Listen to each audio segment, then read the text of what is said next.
આજે ડભોઈમાં નગરપાલિકાનો પ્રમુખની ચૂંટણી દરમિયાન મને આમંત્રિત કરેલા એના પ્રમુખે કે આપ હાજરી આપજો, એટલે હાજરી આપીને શાંતિપૂર્વક મતદાન થયું અને શાંતિપૂર્વક પ્રમુખની ચૂંટણી થઈ. અને હું તો બધા જેટલા ચૂંટાયેલા પ્રતિનિધિઓ છે નગરપાલિકાના, એમને બધાને એટલી જ વિનંતી કરું કે ડભોઈનો વિકાસ સારી રીતે કરજો, બધા મળીને કરજો અને જે લોકોને તકલીફ છે તકલીફ દૂર કરતા રહેજો. અગાઉ સાંભળેલું હતું કે આવું કરીશું તેવું કરીશું, એટલા માટે મારે આવવું પડ્યું હતું કે બધા બાહુબલીની વાતો કરતા હોય ને એ બાહુબલીને ગજવામાં મૂકીને ચાલતો આવ્યો છું અને આજે સપોર્ટ કરવા આવ્યો છું કોંગ્રેસને, એના માટે કે સારા વિકાસ કરે, સારા કાર્ય કરે. અને કોઈ કીધું કે અમે ઉચકીને લઈ જઈશું ને એ કરીશું, એના માટે અમારે હાજરી આપવી પડી.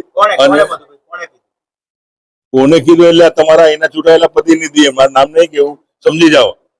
જેને મેં હરાયો એને જીતાયો એને કહું છું. જે વ્યક્તિ બહુ ઘોડા પર ફરતો હોય ને, ઘોડા પર લાયક નહીં ભાઈ. હું તો મોઢે કિનારે વ્યક્તિ છું, સવારે આવતો નથી. આ તો શાંતિપૂર્વક ચૂંટણી પતી ગઈ, બહુ સારું છે. જરા કંઈક થયું હોત તો તકલીફ થાત, અગાઉ લોકોને બી તકલીફ થઈ જાય, રીતે તકલીફ ના થાય એના માટે અમે શાંતિપૂર્વક ચૂંટણી વાત કરવામાં વિકાસ કેવો આમ લાગે છે તમને? હવે ડભોઈમાં શું જરૂર છે તમને કે વિકાસ તમે કરી શકો કોંગ્રેસના બોર્ડથી?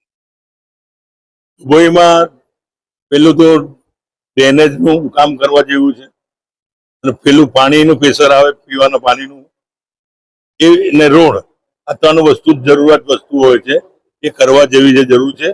જ્યાં જ્યાં ગલીઓમાં પથ્થર પેવિંગ નથી ત્યાં પથ્થર પેવિંગ કરે અને સારું કાર્ય કરે, એ શુભકામના પાઠવું છું. ડભોઈ નગરપાલિકા પ્રમુખ અને ઉપપ્રમુખની ચૂંટણી એસડીએમ ઓફિસમાં યોજાઈ હતી. તેમાં પ્રમુખ તરીકે પુષ્પાબેન સતીશભાઈ રાવલ અને હું નૂર મોહમ્મદભાઈ મોરવાલા ઉપપ્રમુખ તરીકે વિજેતા થયા છે.